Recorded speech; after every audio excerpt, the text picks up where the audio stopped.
네, 시청자 여러분 안녕하십니까? 신원식 장님 나오셨습니다. 네, 네. 자, 문회 어제 그 결정 이후에 엊그제 지금 미국이 그냥 있지 않지 않겠습니까? 자, 미국이 지금 어떻게 나올 거라고 보십니까? 그 미국의 통상 행동을 보면 네. 뭐 바로 금요일 날 예. 지금 이제 방송을 찍는 오늘이죠. 금요일 날 예. 뭐 미국이 이제 굉장히 뭐 거부감을 드러냈잖아요. 예, 굉장히 크게 드러냈죠. 근데 이제 우리 한국 사람들은 뭐 저 정도가 뭐 큰 거부감이야 이 정도는데 미국이 외교적으로 공식적으로 저 정도 된 거는 예. 거의 한국 같으면 예. 멱살잡이하고 쌍용하는 수준입니다. 그렇죠. 그 지난번에 김정은이가 문재인이한테 삶은 소대가리 우는보다 더 심각한 이야기예요. 이런 이례적인 이런 이야기를 했는데 미국은 통상 힘이 있는 나라이기 때문에 말은 부드럽게 합니다.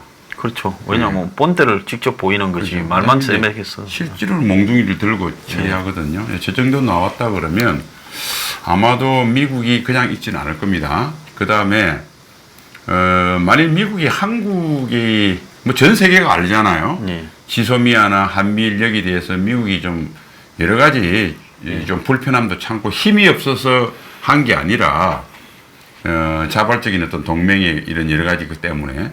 그런데 만약 문재인 정부를 그냥 내버려 두면 인도 태평양은 깨질 겁니다. 이게 대형 구멍이 생기면서 예, 아마 다른 나라들을 통제하기도 어렵지 않겠습니까? 그러니까 한국이 저 정도 하는데 그럼요. 미국이 가만히 있더라. 더구나 한국은 전 세계 사람이 다 알아요. 지금 미국의 도움이 가장 필요한 나라가 전 세계 한국이거든요. 예, 다른 나라가 뭐 이렇게 안보 위험이나 이렇게 그럼요, 없죠. 예, 뭐 그다음 다른 나라가 한국처럼 GDP의 통상이 차지하는 비율이 세계 1위인데 우리나라가 예.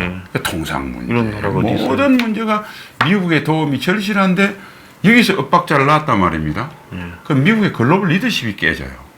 근데 미국은 이제 이렇게 될 때 미국이 어떻게 하겠느냐?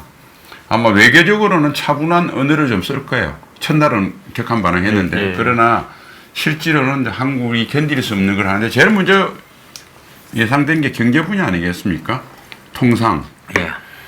그 다음에 이제 환율이 올라가기 시작할 겁니다. 그러겠죠. 예? 이제 오늘도 좀 금요일 날 올라간 것 같은데. 예, 조금 올랐죠. 예. 그래서 예를 들면 1,200원 이상이니까 지금 예를 들면 1,230원이나 이렇게 올라가게 되면 중국하고 똑같이 7위안 그 했듯이 뭐 이렇게 근데 1,250원 정도라면 환율 조작 들어갈 겁니다.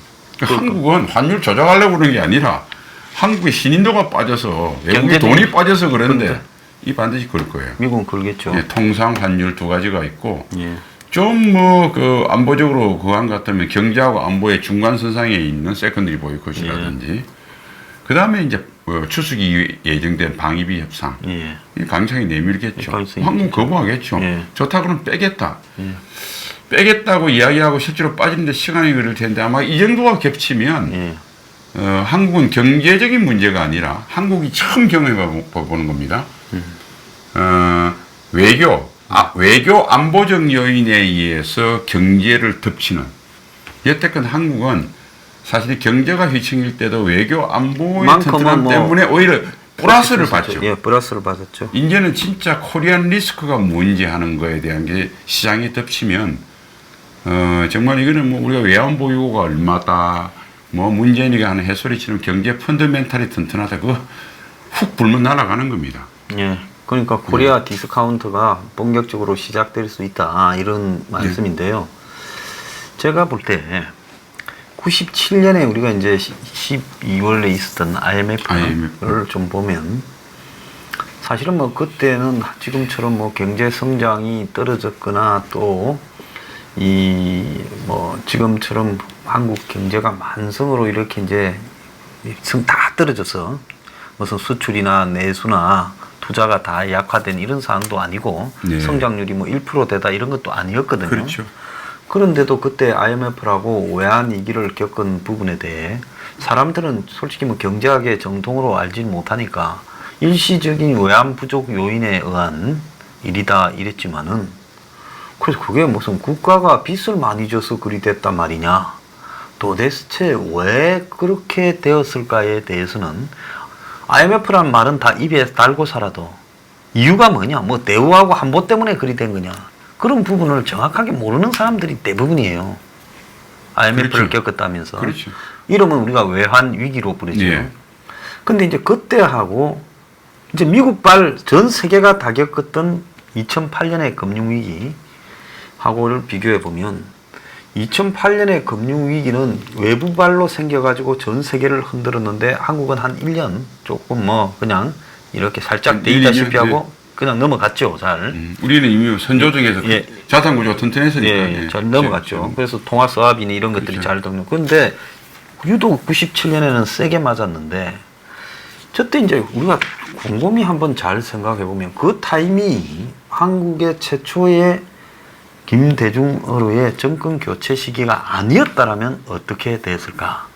그렇게 보면 뭐 정권에 미국에 대한 어떤 협조 이런 게 물밑에 들어가고 굳이 IMF까지 안 가고도 그렇죠. 그 입구에서 얼마든지 수습이 될 수 있지 않겠습니까? 일시적인 외환 부족 요인에 대한 한국은 튼튼했죠. 진짜 그때는 펀더멘탈 튼튼했습니다. 튼튼했죠. 예, 일시적인 유동성 위기였죠. 유동성 위기였죠. 그러면 그거 일시적인 유동성 위기는 미국이 좀 빌려주고 털어맞고 그 다음에 나머지 이제 정리해서 얼마든지 갈 수 있었는데 그때 딱 미국이 한 게 뭔가 하면 한국의 대선 무렵에 정권 교체 가능성이 높아졌잖아요. DJP 연합도 돼버리고 다우라고 걔가 이해창이부터 시작해서 김대중이 이인재 그렇죠. 뭐 좋습니까? 전부 쓰라 했잖아요.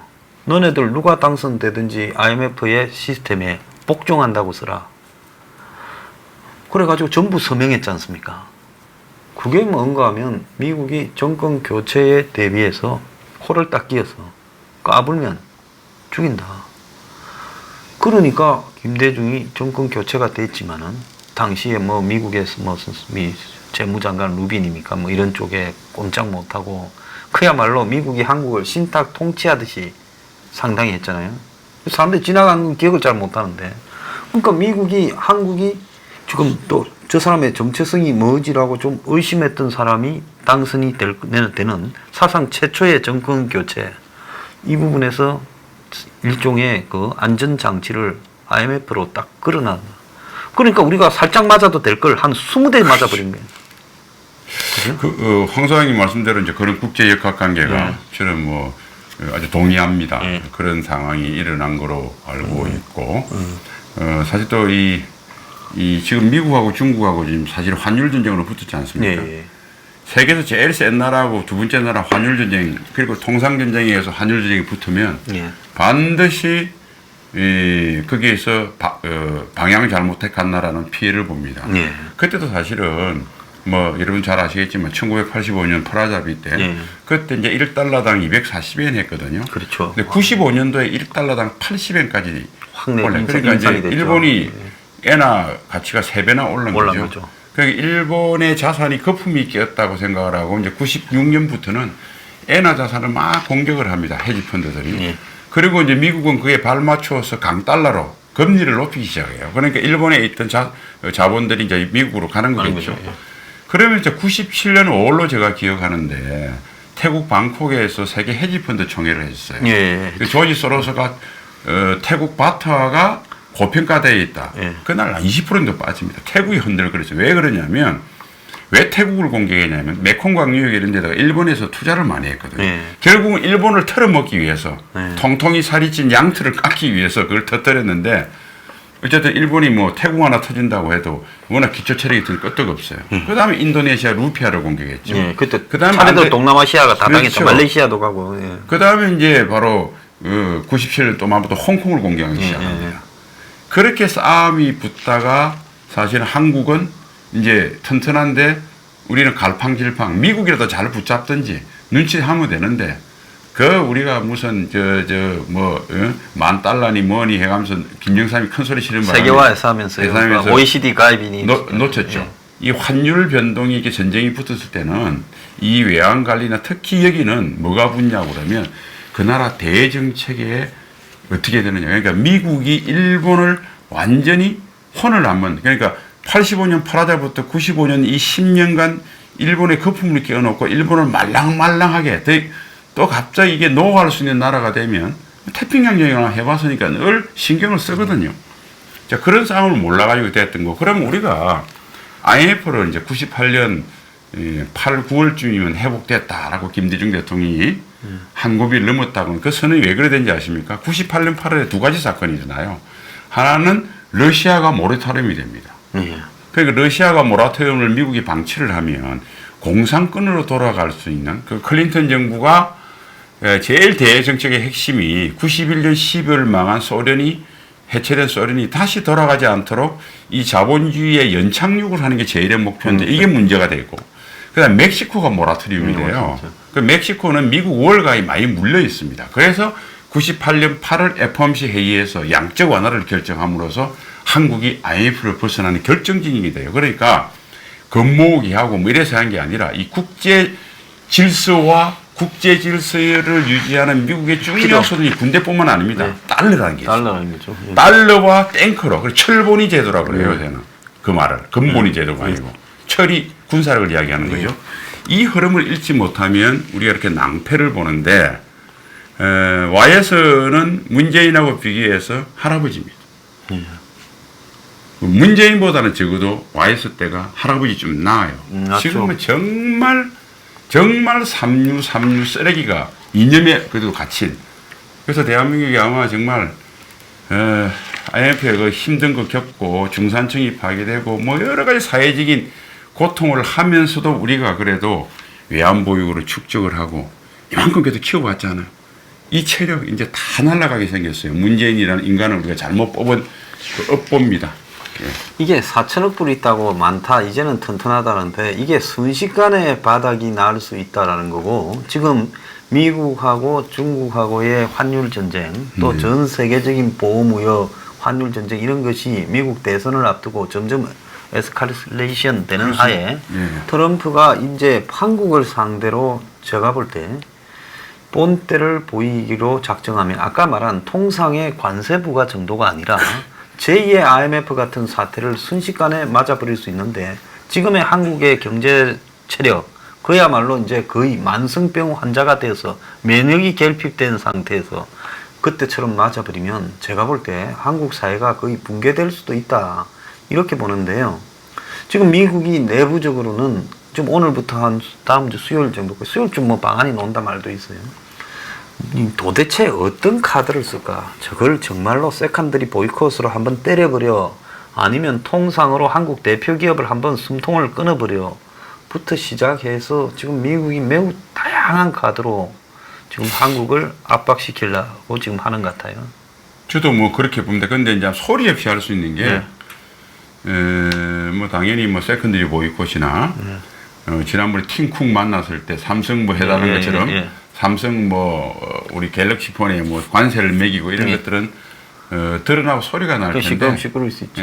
제일 무서운 게 금융일 겁니다. 그러니까 예를 들면 이제 미국 월가 이런데 뭐 인베스트 뱅커 중에서 큰 이런 데는 뭐 저도 뭐 가본 적이 없으니까 모르는데 들은 이야기로는 꼭 미국의 백악관이 NSC라든지 국방부라든지 국무부에, 그러니까 이 금융 경제하고 아무 관련이 없는 외교안보 요사들을 꼭 전략 고문을 두고 뭐 그 사람들이 그 미국 소위 워싱턴에 가서 로비도 하면서 밥 먹으면서 정보를 듣고 투자에 반영하는 게 뭐냐면, 미국이 저 나라를 어떻게 생각하느냐. 그러면 그 나라 거는 빨리 팔거나 아니면 소위 풋 옵션이라고 그러죠. 떨어질 때 돈을 버는 뭐 이런 해당 상품을 사거나 하거든요. 그러면 그 사람들이 하는 게 뭐겠어요? 왜냐하면 큰 돈은, 아니 그리 큰 인베스트 뱅크가 주식 몇 개 사고 달라 그래서 답이 안 납니다. 크니까. 그러니까 국채나 이런 거 가지고 놀거든요. 그다음에 환차익. 그러면 아마 지금까지 이제 우리가 조금 자본시장에서 미국 자금이 빠져나가서 환율이 좀 올랐는데요. 아마 지금 월가에서는 소위 이 전략 고문들, 정보 고문들은 아마 이 주말에 워싱턴으로 대개 출발했을 겁니다. 그렇겠죠. 진짜 한국에 쓸 카드가 뭐냐? 그러면 돌아와서 이제부터 아마 한국이 그걸 할 거고, 그 다음에 우리가 사실은 현물이 왔다 갔다 하는 건 자본시장 잘 모르는데, 예를 들면 아까 오르면 버는 거고, 우리가 예를 들면 옵션 같으면 콜 옵션이라고 하잖아요. 콜. 떨어지면 그 풋 옵션이거든요. 풋 같은 걸 미리 엄청나게 많이 쳐놨을 수도 있어요. 그러니까 이게 이제 이 운명이 한국에 제일 먼저 자본시장 타격을 줄 것이고, 그 다음에 이제 통상에 앵겨 놓을 텐데, 글쎄요, 미국이 어떤 방향으로 이걸 할지는 모르겠는데, 폼페오나 셰너는 같은 셰너는 아니죠. 예스트 같은 국방부 장관이 아니라 재무부 장관이 첫 번째 일격을 갖고 오지 않겠느냐. 머누신이 하게 그다음에 뭐 윌브로스 같은 상공부 장관은 그다음 타자고 오히려 조용하게 머누신이 손을 보지 않겠느냐. 참 이게 뭐 우리나라를 제가 손을 본다는 말에서 참 제가 죄송스럽고 저도 가슴이 아픈데 참 이게 이제 피해갈 수 없는 뭐 그런 상황에 도달하리라고 보고 미국이 하여튼 그 힘을 쓰리라고 봅니다. 90년대 총각 그 소로스가 영국의 파운드화를 그렇죠. 내려가는 쪽에 걸어갔고 그 IMF 갔잖아요. 예, 영국이 뭐 거의 초토화되는 상황이 지금 벌어졌었거든요. 그래서 여기에 들어와 있는 뭐 헤지 펀드라든지 뭐 사모 펀드라든지 한국에 또 뭐 미국의 국채 이런 부분을 하는 애들은 수시로 모여가 아마 대사관 주도록 이런 부분들을 지금 조율하고 있는데요. 그래서 이제 미국이 이 금융 부분에서 소리 소문 없이 뭐 맞아도 누가 어떻게 했는지를 알 수 없는 방향으로 이렇게 하는 부분도 있고 또 다른 한편으로는 지금 지금 훈련하지 못하는 미국 부대들 한국에 들어와 있는 헬리콥터 뭐 아파치 헬기라든지 뭐 이 화력 여단 쏘고 사격을 해야 되는데 사격을 하지 못하는 이 부대들이 우리 사격하러 간다고 일제히 나가버리는 그럼 뭐라고 하겠습니까? 그 병들도 다 사격을 해서 기준을 통과해서 그래야 뭐 승진도 되고 뭐 수당도 받고 할 수당도 건데. 받고 하는데. 그래서 이제 그 사람들이 나가버린다라는 부분을 그냥 훈련하러 간다는데 잡아놓을 방법이 있어요. 그런데 이제 이걸 해석하는 사람들이 이걸 갖다가 오묘하게 해석을 하면 그때 이제 한국의 경제에 이 영상들이 만약에 노출되어서 한국에 던져질 때 미치는 데미지가 굉장히 심각해질 수 있다고 봐요. 저도 그렇게 봅니다. 예. 왜냐하면 예. 일단 문재인 의도를 이제는 미국이 정확히 읽었다고 봐요. 알고 있죠. 예. 결국 주한미군 빼고 한미동맹 파괴시키고 예. 고려민주 연방제로 가는 게 저 사람들의 본태 속뜻이구나 확신이 됐을 거고요. 단지 그 속도를 조절하는데 자기들이 정치적 입지 때문에 조절해왔는데 이제 막 가는구나. 예. 뭐 표현 안 하지만 그거 모르면 CIA가 아니죠. 그건 바보죠, 그죠? 그럼 예. 미국이 세계를 지배를 질서를 유도할 수가 없죠. 자, 예. 그래 되는데 그 전에 주한미군이 좀 들락날락해서 좀 왔다 갔다 하는 것은 미국 자본시장에서 크게 신경을 안 썼을 겁니다. 예. 왜냐하면 한국을 버리는 게 아니고 일시적으로 병력 예. 운용상, 교체고. 국방 운용상 약간의 로테이션. 공백 메우고 로테이션 이런 거거든요. 지금부터는 매우 유심히 볼 겁니다. 그렇겠죠. 예. 그리고 특히 다음 주에 미 정부의 방침이 결정이 되면 예. 제가 봐서 이제 한국의 운명을 결정하는 마치 에치스나인 이상으로 한국의 운명을 결정하는 결정적인 그건데 결국 그래서 이제 미국도 문재인 정권과 대한민국을 같이 생각하느냐 분리해 생각하느냐라고 하는 것은 제가 아직 확신이 안 써요. 그런데 이제 그동안 쭉 진행된 경과를 미 국무부 정보 담당 부서나 CIA에서는 문재인과 대한민국은 분리할 가능성이 조금 높다에 제가 편을 거는 게 대한민국이라는 게 아직 중국의 항복장을 받기 전까지는 전략적 가치가 있거든요. 있죠. 예. 그 다음에 한국이 너무 대개방이 많아서 한국에 투자해 놓은 미국의 자산을 제값받고 철수하기도 어려워요. 거의 500억 정도, 주식시장만 500억 정도 된다는 거 아닙니까, 지금. 5천억 달러인데. 이 어마어마한 돈을, 그러니까, 우리가 대의존성의 이런 여러 가지 정황을 볼 때, 문재인 정권의 정권을 바꾸게 하거나, 뭐 또 한국의 어떤 정치적 리더십에 변화를 주거나 하는 것대로 방향을 한다면, 한다는 게 아니라 제 추정으로 그렇게 할 가능성이 높다고 생각하는데 그렇게 해준다면 대한민국은 이번에 문재인이가 했던 것이 오히려 대한민국을 살리는 진짜 조국을 살리는 아주 결정적인 계기도 될 수 있지 않을까 이렇게 좀 소망도 해봅니다. 조국이 참 난 사람이에요. 그 한미 관계까지 이 자리 때문에 이렇게 이제 흔들고 있는데 근데 이제 이 부분을 참 북한, 중국과 관련해서 문재인의 그 지소미아에 대한 결정을 지금 미국에서는 이게 뭐 아마 동맹의 수장 중에서 저런 식의 결론으로 미국에다가 먼저 선방을 때리는 사람이 있는가? 그러니까요. 이 미국은 상상을 초월한 거예요. 얼마 전에 보면 뭐 영국 대사가 트럼프를 좀 폄하했다고 대사가 날아가고, 폴란드 같은 경우에는 독일에 있는 미군이 지금 돈 잘 안 낸다고 트럼프가 맨날 하니까 그 사이에 우리한테 좀 오면 한 5조 주겠다 하니까 그 이제 폴란드에 한 1,000명 빼는데 미군 1,000명 간다고 폴란드 가요. 정말 감지덕지하고 있어요. 만세죠. 네. 그 미군 1,000명이라는 상징성 없는 거하고 1,000명이라도 미군이 있으면 소련이 러시아가 폴란드를 못 건든다라는 부분. 그래서 이제 한번 들어다 놓으면 조금 더 갖다 놓고 보면서 이제 미국을 못을 박아서 폴란드를 지키려고 하는 지정학적인 그런 부분에서 지금 부분이라 봐야 되는데, 근데 한국은 지금 이런 식으로 이 미국에 먼저 선박을 때린다. 그래서 미국에 지금 이번에 보면 언론이나 평론하는 사람들이 거의 할 말을 잃어버리는 그렇죠. 지금 상황이 벌어지고 있더라고요. 그 외부에서 그냥 미국뿐만 아니라 상식적으로 한번 생각해 보면 한국이 이제 군사정보 보호협정을 맺고 있는 나라가 제가 34개로 알고 있습니다. 저도 그렇게 들었습니다. 근데 거기에 뭐 미국, 영국, 프랑스, 뭐 캐나다 이런 거야 뭐 있는 거고 우방국이니까 일본도 지금까지는 있었죠. 근데 러시아, 우크라이나, 폴란드, 루마니아, 우즈베키스탄 등등등 뭡니까 이거? 러시아하고도 맺고 있는데. 그러니까 그렇잖아요. 그러니까 다른 사람들이 볼 때 한번 생각해 주십시오. 아, 러시아나 이런 거보다 일본 그러니까 자유 가치관 동맹에 대해서 거부하는구나. 그러니까 한국 사람들 참 이상해요. 여러분들 아주 유명한 국제 정치학의 격언이 있지 않습니까? 어제 저기 오늘의 뭐 친구고 오늘 자 우리가 1945년 2차 세계대전이 끝날 때까지 우리한테 좀 우리가 물론 식민지였지만은 우리가 민족적으로 봐서는 일본이 적이었죠. 중국이 우리 편이었습니다. 중국, 일본, 중국, 미국은 우리 편이고 일본은 적 아닙니까 지금. 끝나서 어떻게 됐어요? 미국, 일본이 같은 편이고 중국이 또 다른 편이 됐죠. 지금은요 일본이 우리 편입니다. 그럼 세상이 바뀐 거예요. 일본 자위대가 전력 증강하면 우리는 방기해야 됩니다. 아시아의 태평양 지역에 미국이 전력을 증강해서 한국의 안보가 튼튼해진다고 생각이 됩니다. 우리가 어디 신경 써야 되느냐? 북한, 중국, 러시아가 군사력을 증강할 때 위협이 되는 겁니다. 지금 100년 전에 살고 있어요.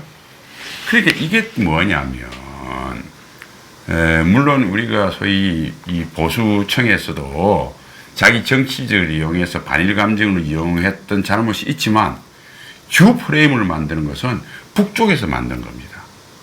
그래서 우리가 남쪽으로 못하고 어정쩡한 태도를 가져야 자기들이 유리하기 때문에. 그래서 제가 매우 보수적인 언론에서 한 1년 전에 일본 자위대 증강이 위협이 되지 않느냐고 기자가 다 보수 언론에 보수 언론 그러고 자빠졌더라고요. 그래서 아니 일본의 자위대 증강이 우리한테 왜 위협이 되죠? 일본 우리한테 침략하나? 참. 그러니까요. 미군이 있는데. 그리고 자유민주주의 가치를 공유하는 나라는 2차 세계대전 이후에 전쟁을 절대 안 합니다. 그럼요. 보십시오. 전쟁이 난 거는 늘 자유민주주의와 전체주의 국가하고 전쟁이 난 거예요. 그러니까 그리고 지금은 미국이라는 절대자가 묶어서 통계를 하고 있는 한편입니다. 그러니까 중국의 북양함대가 어떻게 되는데 신경을 쓰십시오. 일본이 이점호급을 만드는 게 신경 쓰는 게 아니라 랴오닝호가 건조될 때 그걸 신경을 써야 된다는 겁니다. 그러니까 이제 이게 이 한국 국민들의 이 잘못된 인식 때문에 모든 게 적이 아닌 일본은 적으로 돌리고 적인 북쪽에 있는 인간들은 친구로 생각하는 이 가치관의 전도 때문에 모든 게 이루어져 있고 이것은 북쪽에 소위 대남 적화 전략에 의해서 치밀하게 만들어진 잘못된 덫이다. 함정이라는 걸 빨리 깨닫는 순간 우리 살 길이 열립니다. 오늘 참 좋은 말씀 감사한데요. 지금 이 미국이 지금 어떤 조치를 취할 건가라는 부분을 우리가 이제 기다리고 있어야 될 처지가 되었습니다. 근데 조만간에 좀 뭔가가 올 것 같다라는 두려움이 지금 지배하고 있는데요. 이 속에서 한국은 아직도 적과 동지를 똥오줌을 구별하지 못하고 혼돈에 빠져 있었어요. 근데 정권 저 내부에 저렇게 많은 돈을 쓰고 저런 많은 인맥을 유지하고 있으면서도 기본적인 판단 자체를 갖다가 잘못하고 있다면 이 나라가 정말로 지금 망조에 들었다 이래 보고 있습니다. 그래서 이번에 어쨌든 이 문 정권이 이 지소미아에 대한 결정으로 미국과의 어떤 일전이 물밑에서 전개되었을 때 그 데미지가 국민들에게 큰 타격이 온다 하더라도 여기서 한번 승부를 봐야 될 시점이 왔지 않습니까? 그 부분에 대해서 제가 동일하면서 한 가지 말씀드리면 어떤 위기가 터졌을 때 정부가 됐건 정부보다는 훨씬 힘이 여권보다는 약하지만 야권이라는 게 기존 정치권이 있지 않습니까? 있죠. 여기서 대개 치고받고 하면서 해결을 하면 일반 국민은 좀 있다가 그냥 하고 또 생업을 열심히 하면 됩니다. 근데 뭐 문재인 정권은 말할 것도 없고 지금 소위 제도권 야권이 위기를 해결해 줄 수 있겠다 확신하는 국민 계세요? 믿음직해요? 없죠. 거의 없을 거라고 봅니다. 그러면 어떻게 되냐면 소위 케이오스 상태, 무정부 상태, 혼돈 상태가 됩니다. 근데 여기에서 완전히 나라가 망할 수도 있고 진짜 일어날 수도 있는데 아주 근데 일어날 가능성이 훨씬 적죠. 망할 확률이 많죠. 근데 우리가 자유민주주의의 이 혁명적 상황인데요. 혁명은 제가 이렇게 봐요. 공산주의자들이 있는 좌익혁명이라든지 군사쿠데타라든지 하는 것들은 일반 민중과 상관없이 소수의 직업혁명가가 기획해서 만들었고 그 사람들이 주도해 갑니다. 근데 다 실패했어요. 결과가 안 좋아요. 박정희 5.16 군사혁명만 걔도 괜찮은 아웃풋을 아주 이례적인 현상입니다. 그래서 박정희가 사실은 위대한 인물이에요. 이변을 만든 거예요. 다 실패했어요.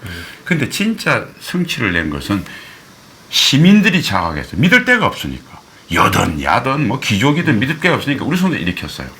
일으켰는데 그 과정에서 지도자가 재수 좋은 나라 미국 같이 조지 워싱턴, 토마스 제퍼슨, 알렉산더 해밀턴 같은 사람이 시대 천사가 나타나고 또 각성된 시민들이 그 진가를 알아주는 게 겹쳤을 때 세계 최강국도 될 수 있어요. 큰 복을 받아요. 그런데 이제 그렇게 벌렸는데 이게 시민들이 너무 흥분해서 이성을 잃고 잘못 봐서 또 사기꾼이 났다. 이게 프랑스 대혁명입니다. 로베스피에르, 마라, 땅통, 생지스타 이런 사람들을 뽑으면 나라가 100년 동안 아주 큰 혼란에 빠집니다. 혁명을 반복하면서 이제 쇠락해가는 과정으로 접어들 수가 그렇습니다. 있죠. 그래서 앞으로 전개될 몇 개월은 이렇게 생각하십시오. 아무도 트럼프도 못 믿고 문재인은 당연히 우리의 적이고 또 자유한국당의 기존 당도 그렇게 신뢰 믿음직스럽지 못합니다.